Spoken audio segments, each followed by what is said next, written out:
নমস্কার দর্শক বন্ধুরা, আলোচিত বিশ্বে সবাইকে স্বাগত। আজ আমরা কথা বলবো প্রধানমন্ত্রী নরেন্দ্র মোদীর একটি বিশেষ বিদেশ সফর নিয়ে, যা গত 10 বছরের মধ্যে তার সবচেয়ে দীর্ঘ সফর। এই সফরে তিনি 2রা জুলাই থেকে 9 জুলাই পর্যন্ত 8 দিনে 5টি দেশ। এই সফরটি ভারতের কূটনৈতিক সম্পর্ক এবং বৈশ্বিক প্রভাব বাড়ানোর জন্য খুবই গুরুত্বপূর্ণ। চলুন জেনে নিই এই সফর কেন এত বিশেষ গুরুত্বপূর্ণ। মোদির এই সফর শুরু হবে আফ্রিকার দেশ ঘানা থেকে।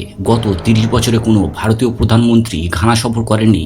এই সফরে মোদি ঘানার প্রেসিডেন্টের সঙ্গে আলোচনা করবেন অর্থনীতি, শক্তি এবং প্রতিরক্ষা সহযোগিতা নিয়ে। এছাড়া আফ্রিকান ইউনিয়নের সঙ্গে ভারতের সম্পর্ক আরও মজবুত হবে। ঘানার সঙ্গে বাণিজ্য ও বিনিয়োগ বাড়ানোর লক্ষ্য এই সফরের অন্যতম উদ্দেশ্য।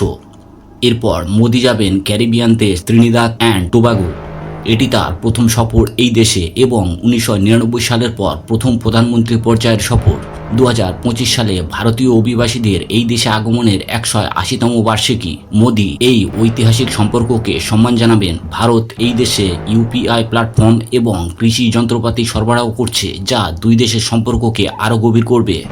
আর্জেন্টিনার প্রেসিডেন্ট জাভিয়ের মিলেইয়ের আমন্ত্রণে মোদি এই দেশে যাবেন। প্রতিরক্ষা, কৃষি, খনিজ তেল, গ্যাস এবং নবায়নযোগ্য শক্তি নিয়ে আলোচনা হবে। ভারত আর্জেন্টিনার বাণিজ্য ও সাংস্কৃতিক সম্পর্ক আরও শক্তিশালী করাই এই সফরের লক্ষ্য।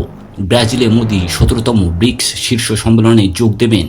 এই সম্মেলন রিও ডি জেনেরোতে 6 থেকে 7 জুলাই অনুষ্ঠিত হবে। এছাড়া ব্রাজিলের প্রেসিডেন্ট লুইস ইনাসিও লুলা দা সিলভার সঙ্গে বাণিজ্য, প্রতিরক্ষা, শক্তি এবং প্রযুক্তি নিয়ে আলোচনা হবে। এটি মোদির চতুর্থ ব্রাজিল সফর। ব্রিক্স শীর্ষ সম্মেলনে ভারতের বৈশ্বিক অর্থনৈতিক ভূমিকা প্রদর্শনের একটি বড় প্ল্যাটফর্ম। সফরের শেষ ধাপে মোদি যাবেন নামিবিয়ায়।